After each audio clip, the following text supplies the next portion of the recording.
There are some videos you will never see, not because they don't exist, but because someone made sure they stayed hidden. Locked away in police evidence rooms, buried by corporations, or redacted until the truth is barely recognizable. Moments so disturbing, so telling, that the public was never meant to witness them.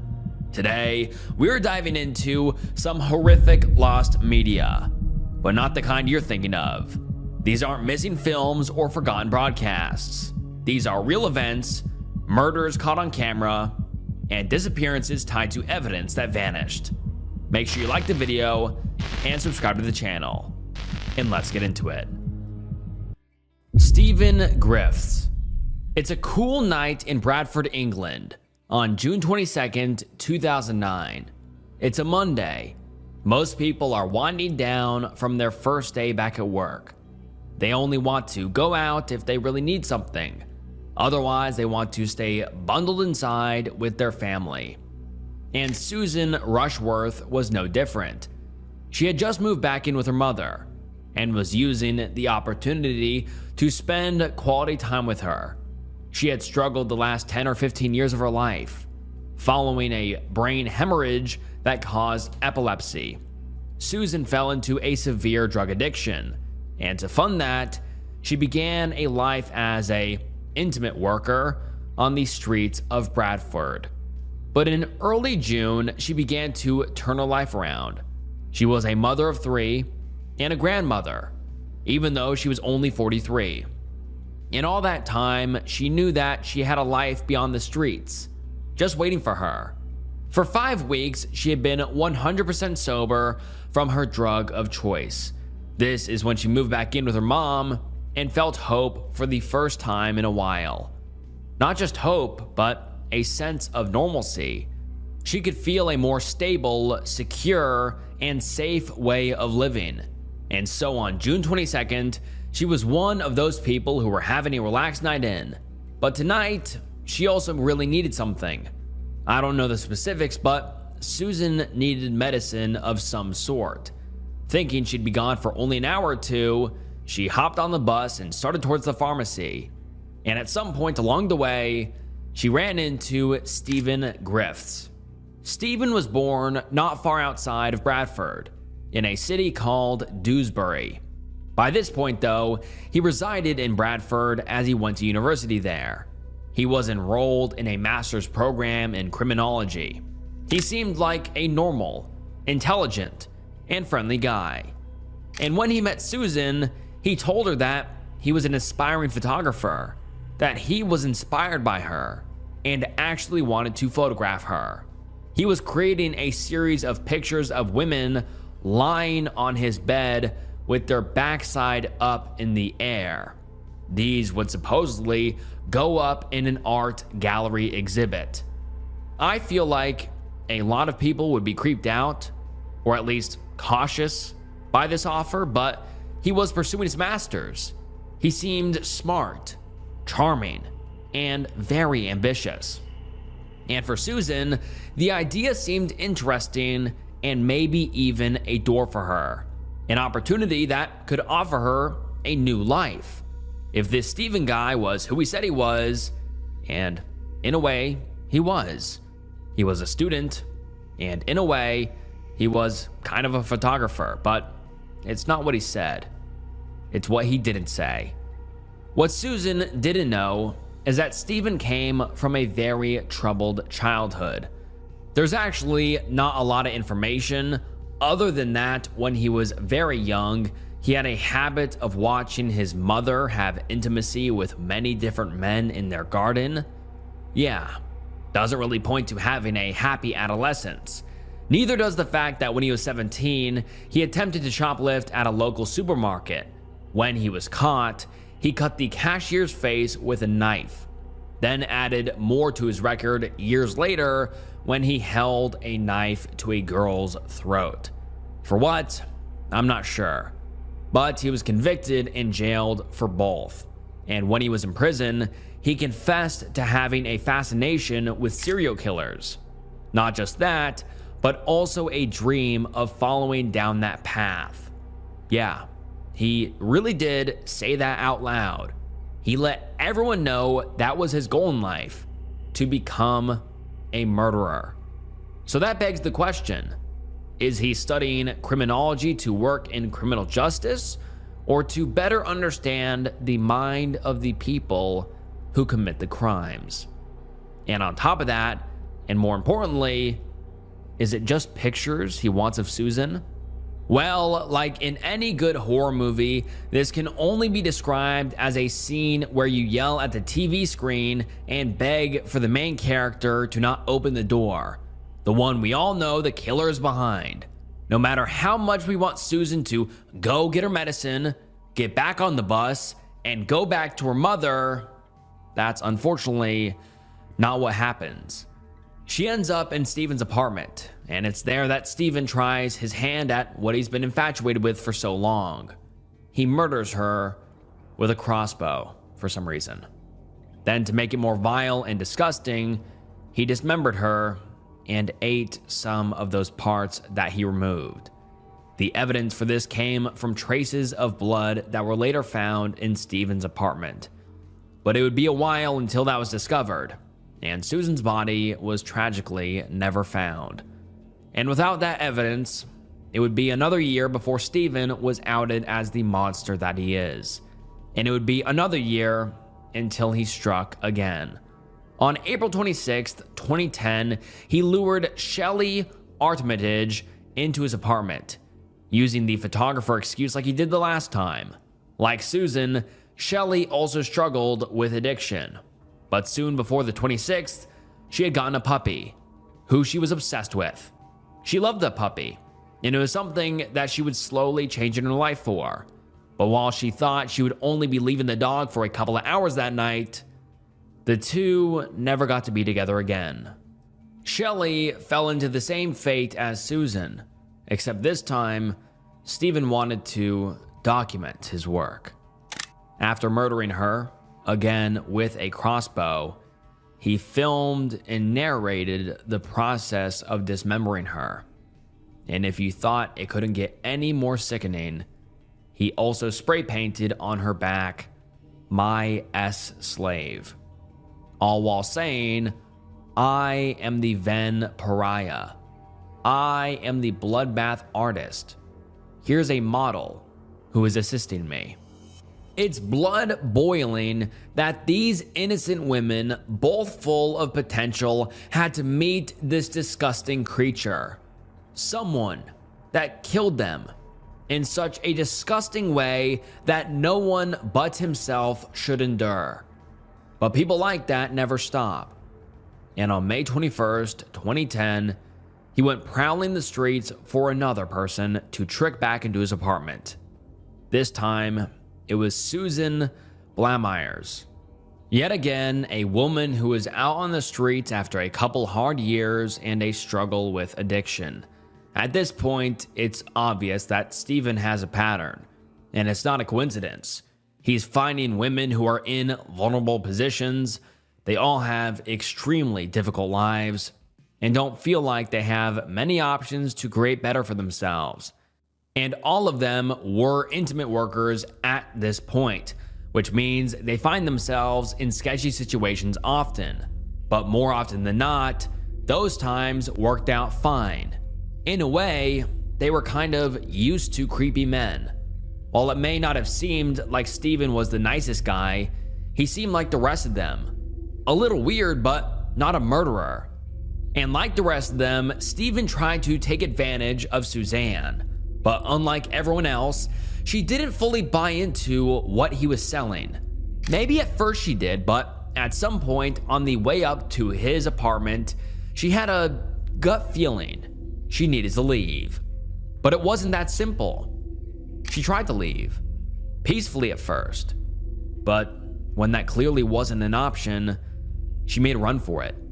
And Steven was right behind her. Now the two of them were in the hallway. Suzanne was going as fast as she could, all the while praying that she could find a way out of this nightmare. But Steven was faster and bigger, and when he tackled her, that was it. He shot his crossbow and Suzanne was gone. As he dragged her back to his apartment, he realized something that would change everything. A security camera was in the corner, watching everything, capturing the evil that is Stephen Griffiths. But this security camera wasn't a coincidence. It wasn't a random security measure for the apartment building, because when he was convicted for his previous violent crimes, all of his talk of wanting to become a serial killer did worry law enforcement. For the 2 years leading up to the murders, the police kept a close eye on him. They had actually taken away hunting guns that he owned, but when he was noticed to be reading books on dismemberment, they also contacted the housing association where he lived. This is when there were higher quality CCTV cameras installed near Stephen's apartment. If it weren't for that, who knows when Stephen's killing spree would have ended. 3 days after Suzanne was murdered, an employee of where Stephen lived found the security tapes. It's horrible that an innocent man had to view the horrors of what Stephen was capable of. But thankfully, to his bravery and willingness to talk to the police, Stephen Griffiths was finally caught. On December 21st, 2010, he was convicted of all 3 crimes and sentenced to life. During all of that, in court, he gave himself the nickname Crossbow Cannibal.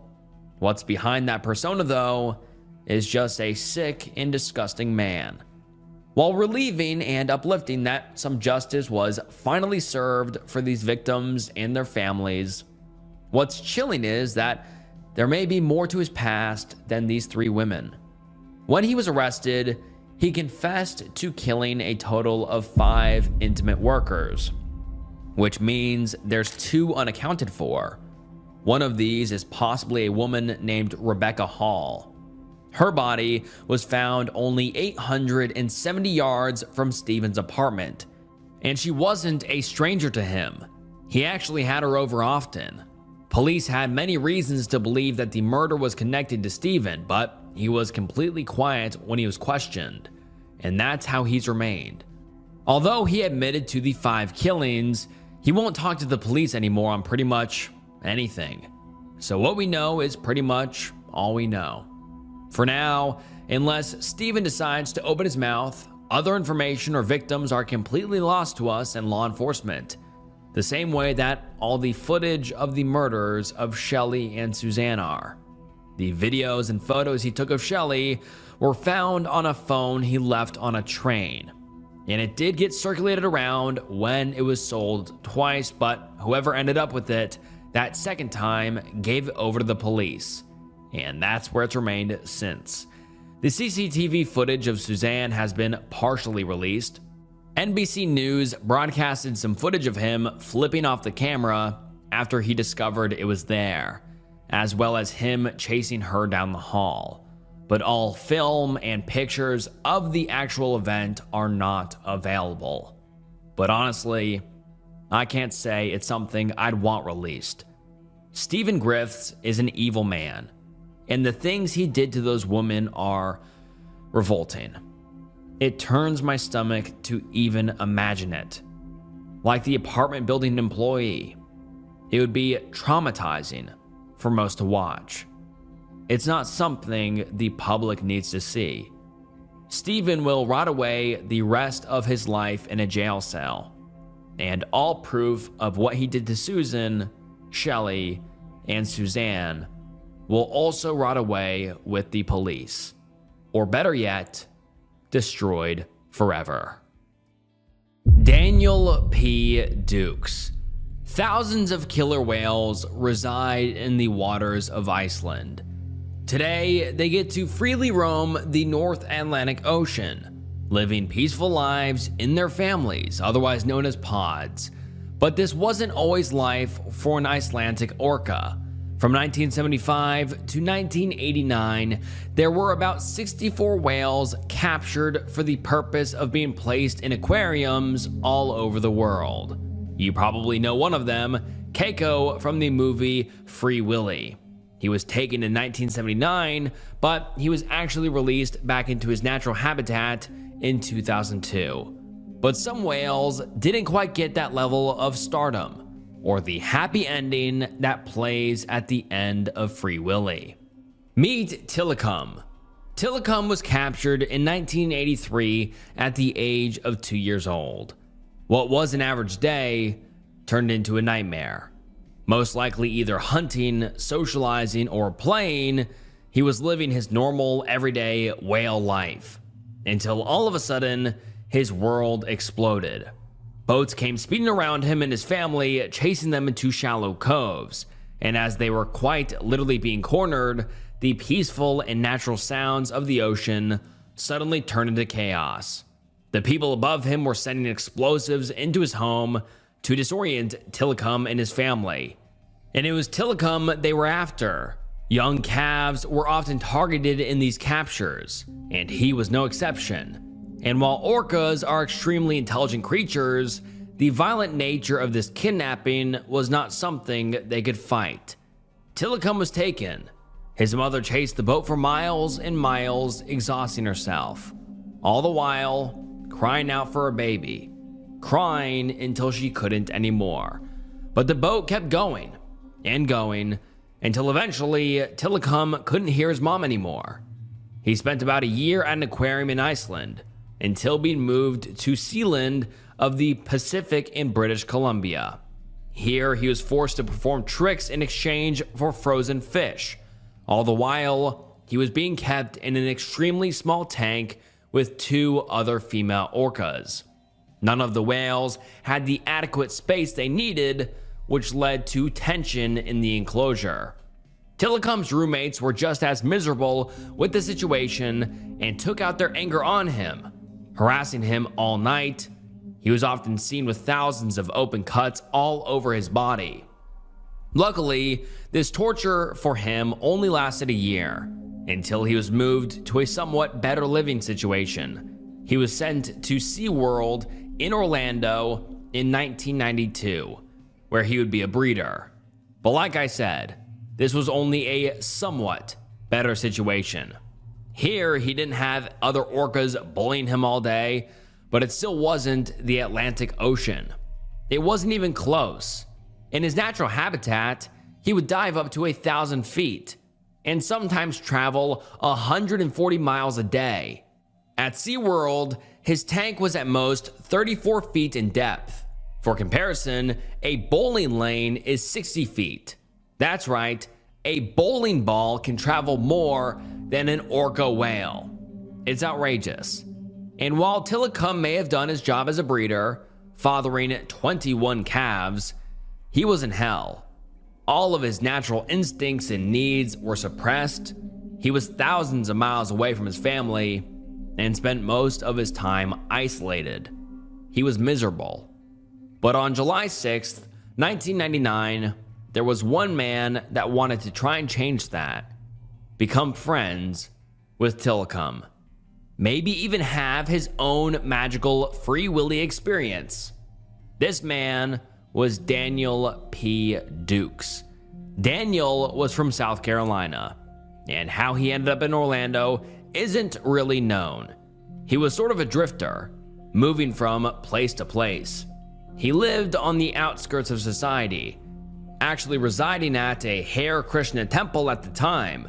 Though a Hindu place of worship, it's hard to say what kind of life he led exactly, as he had been in jail a week before July 6th, apparently for stealing a candy bar.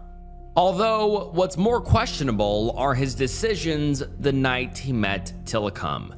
At some point in the night, he managed to sneak through all of SeaWorld security and into the pool where Tilikum was. What happened next is hard to say, but at 7:20 a.m., when Michael Doherty, a physical therapist who worked at the park, arrived for the day, he noticed something. Something so horrific, he almost didn't even want to look. But he had to. And when he did, he found Daniel on top of Tilikum. This wasn't a joyride though. He was laying unclothed and stiff as a board. Michael described them as in rigor mortis when he was discovered, so dead.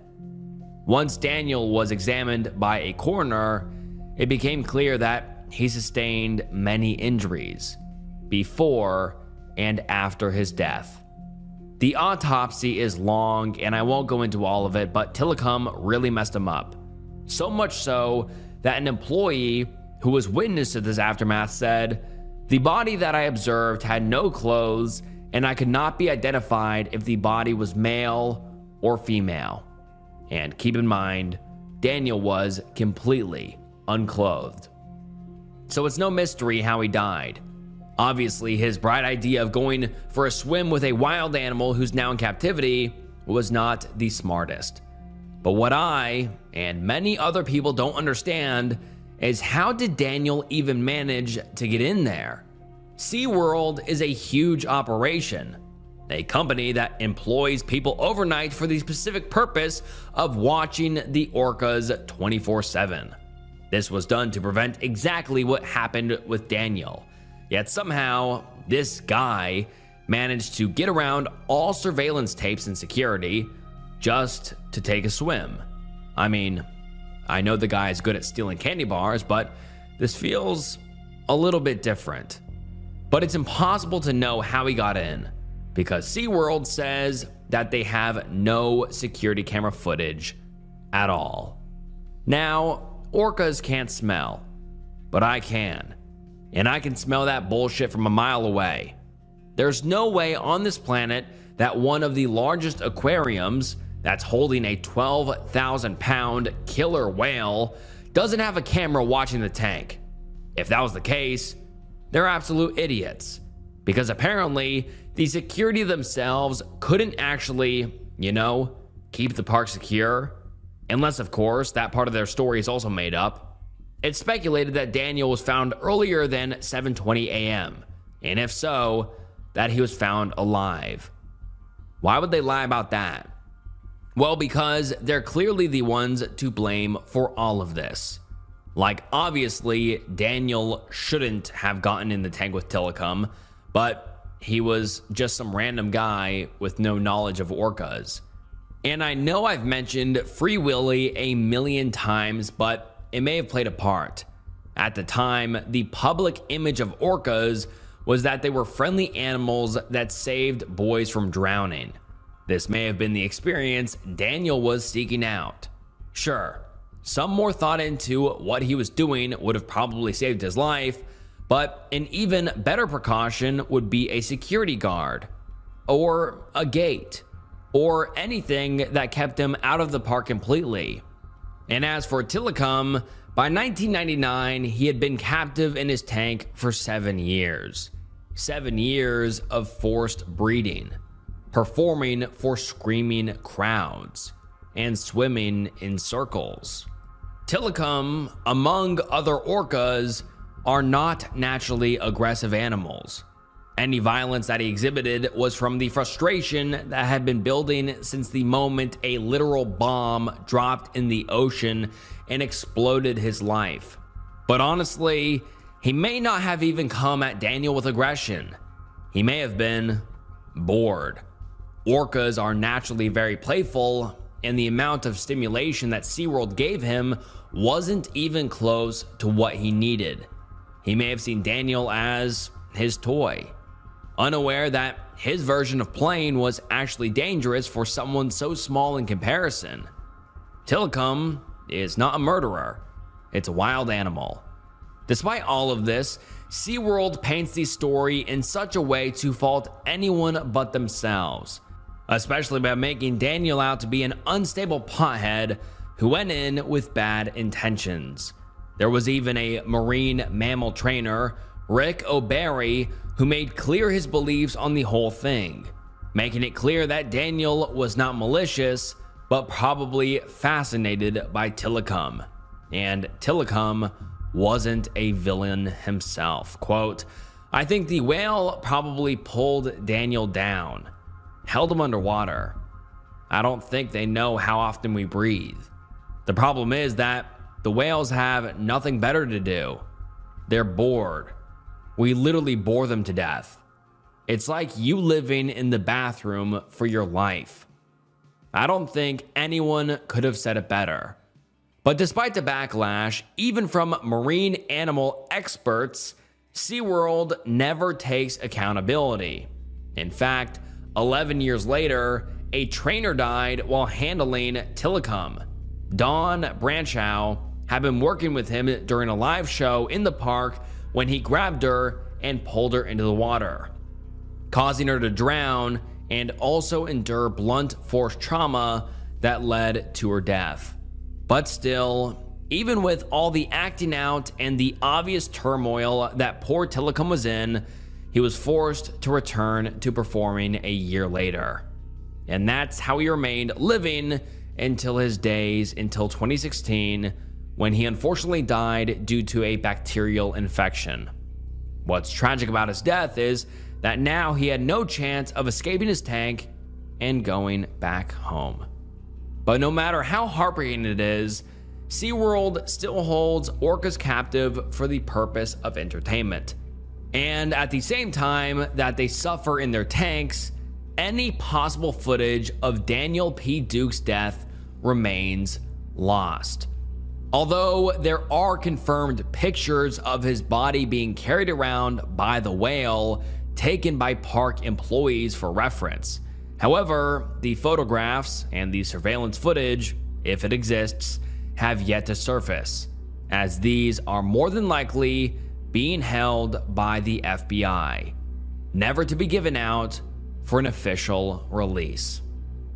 The footage could probably show us how he got into the park, or his first interaction with Tilikum.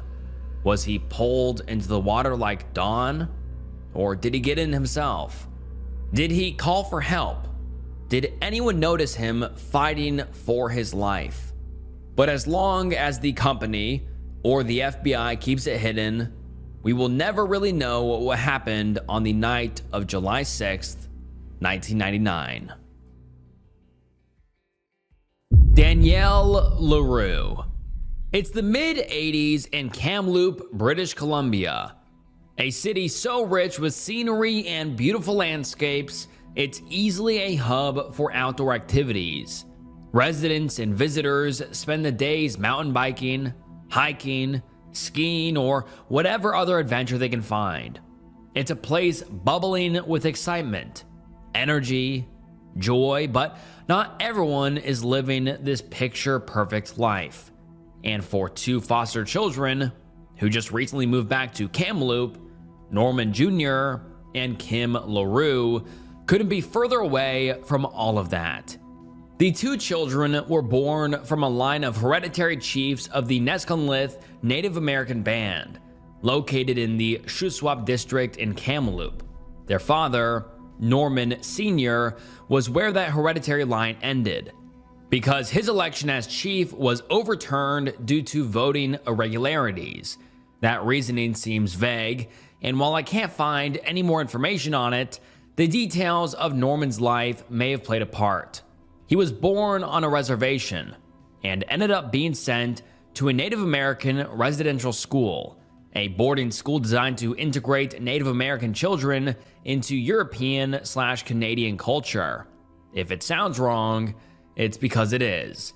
And not surprisingly, a lot of abuse occurred at these schools. Abuse that was no stranger to Norman. And even worse for him, it didn't stop when he went home. He was a victim of it at home, as well as neglect. At a very young age, he was binge drinking with his father, blacking out with a parent who was supposed to be raising and protecting him. This cycle didn't stop as Norman grew older and had children of his own. His drinking got worse and progressed to full-blown alcoholism. When he could manage to stay sober, he was amazing to be around. He was smart, charming, and ambitious. But once a drop of booze entered his system, he became violent, aggressive, and dangerous. This quickly spiraled into severe abuse towards his wife and children. All of the rage he was feeling was taken out on them. His wife and mother to Kim and Norman Jr. was no stranger to addiction either. But having had enough of this miserable life the LaRues were in, she sobered up and actually became an addictions counselor. But it was too late for the children. In the mid-80s, they were placed into foster care. They jumped around from home to home for a bit, but eventually landed with a family in northern British Columbia. A lot of the foster homes that the kids ended up in were not great, and usually pretty bad. But this one in particular was awful, to say the least. Two poor young kids were terrified. But Kim and Norman weren't alone in this. Enter Danielle LaRue. Danielle was the oldest sibling of the three, and she didn't take this position lightly. Her nickname was Holy Smoke, given because of how fearless she was. A Spitfire, not afraid to say or do anything, especially when it came to Kim and Norman. She was willing to do whatever she needed to protect them. When the kids were all put into foster homes, Kim and Norman stayed together and Danielle was separated. But she knew that her sister and brother were in trouble, and the distance between them meant nothing to her. At the young age of only 10, she managed to find her way and sneak into the home they were staying at. She took her siblings and kept them with her, where she knew they were safe. Some may call this kidnapping, like the police, I'm sure, but it was also an act of bravery and love.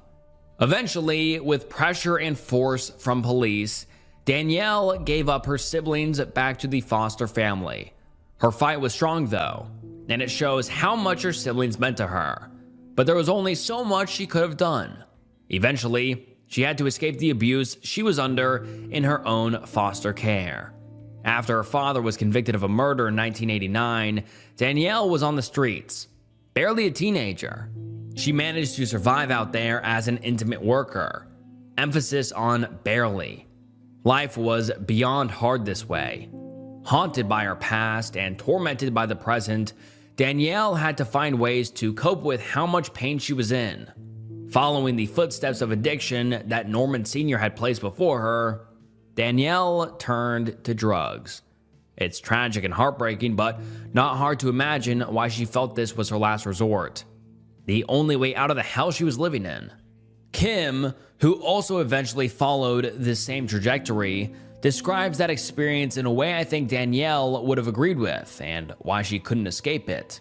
Quote, "As soon as you take these drugs, you don't feel that stuff anymore. It makes everything okay. It makes everything good.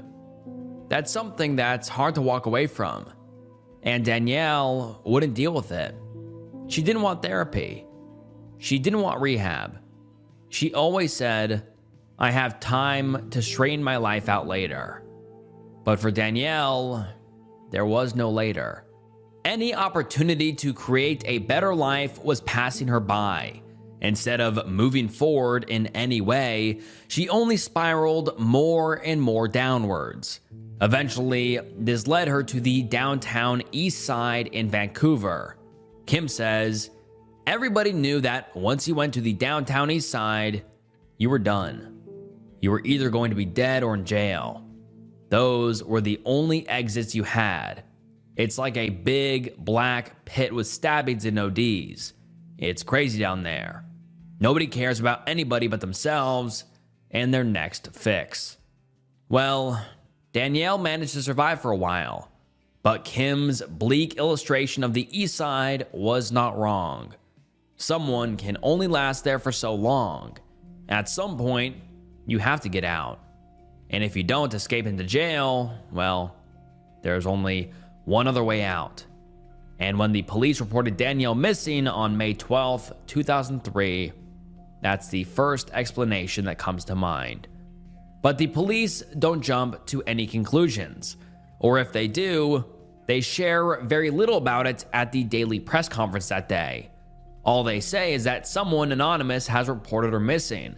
She hasn't been seen since November of 2002, and any information would be greatly appreciated. It's so vague and cryptic that no media outlets even cover the story. except for one article published on May 20th, 2003, titled "What's Missing Here is Justice" by Daphne Bramham in the Vancouver Sun. The journalist criticized Vancouver law enforcement for not announcing the case until 6 months after the fact. Her anger was completely justified. Danielle's disappearance got entirely swept under the rug, and that's how it stayed for another 4 years. Finally, it was brought back into the light in 2007 when reporter John Daly wrote about Danielle for Global BC in an article that covered a broader case on unsolved murders and disappearances of intimate workers in British Columbia. John included a section on Danielle and one detail that would change everything. What the police failed to mention in 2003 was that they had received an anonymous letter on New Year's Eve in 2002. Whoever this person is writes, "To police, I sent a message about this to Vancouver police a few days after incident, but have seen nothing in news about it. I'm guessing they either didn't receive it or can't match info to victim. So here is letter again, with additional information. This is about Vancouver intimate worker who disappeared at the end of November 2002. Don't remember name she gave me. Had no ID. Sounded like she had just recently come to Vancouver. Caucasian, long, black, curly hair, jeans, black leather jacket, tattoos, and jewelry. She is dead." Then a couple lines of redacted information, but after that is some more writing that they kept public. "I send this info so you can notify her family. If you can, please make mention of her name in Vancouver Sun. I would like to know who she was." And again, they redacted another paragraph, but they let us see the last section of the letter. "To her family, I am more sorry for this than you can imagine. I did not intend this, but am still responsible. Wish I could take it back, but can't. She will not be unmourned. Have brought flowers to her grave once already. Plan to do so every year as am able. Not ideal, but better than no visits at all. I know you can't forgive me, but please believe I tried my very best to bring her back." John Daly says in his story that the police have reason to believe that the woman this writer talks about is Danielle. What's unclear to me is whether the author of the letter is the same person who tipped the cops off about her disappearance, or if they're two separate people. The letter was sent on New Year's Eve, but the cops didn't announce her missing until May the following year. It doesn't make sense, and it feels like there has to be more information, because the description of her in the letter doesn't seem like it automatically points to Danielle, or really proves anything. The whole thing would probably make more sense if law enforcement gave the public literally any more information. Something that wasn't as vague and mysterious as what they've offered us so far. But no, all it seems they've done is give a very loose timeline of the disappearance, announce it 6 months later, and then not even mention the letter that they believe is from the last person who saw her. And on top of that, they've hid half of the letter. Plus, where is the first letter that this person wrote? They said, "I sent message about this to Vancouver police a few days after incident, but I've seen nothing in news about it." Even this guy is shocked that they seem to not care in the slightest about this girl. Maybe some of the redacted information is graphic and too sensitive.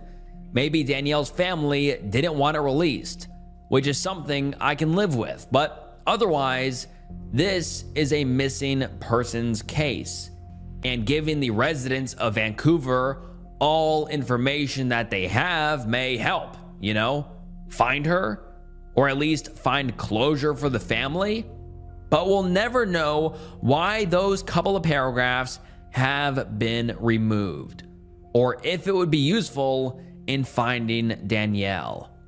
All we can see is that the info that's been released hasn't gotten anyone very far.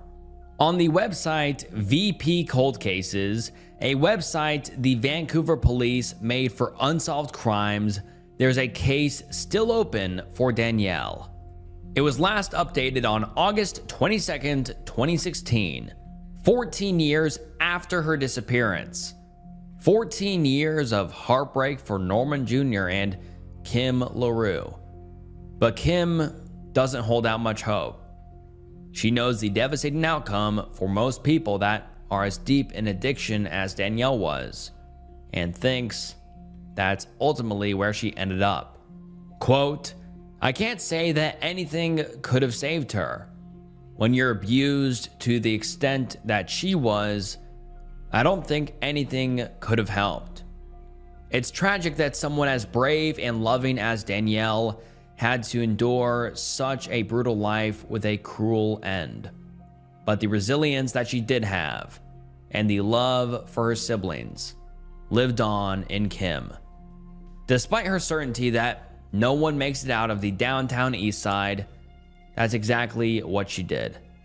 When given a ticket out of British Columbia, she took it and never looked back. She got a stable job and created a plan to go to university and study law. I don't know if Kim believes this, but I'd like to imagine that Danielle is content watching her sister beat the system and cycle of abuse that held them both hostage for years. And hopefully one day, Kim can get some real closure and justice for her older sister.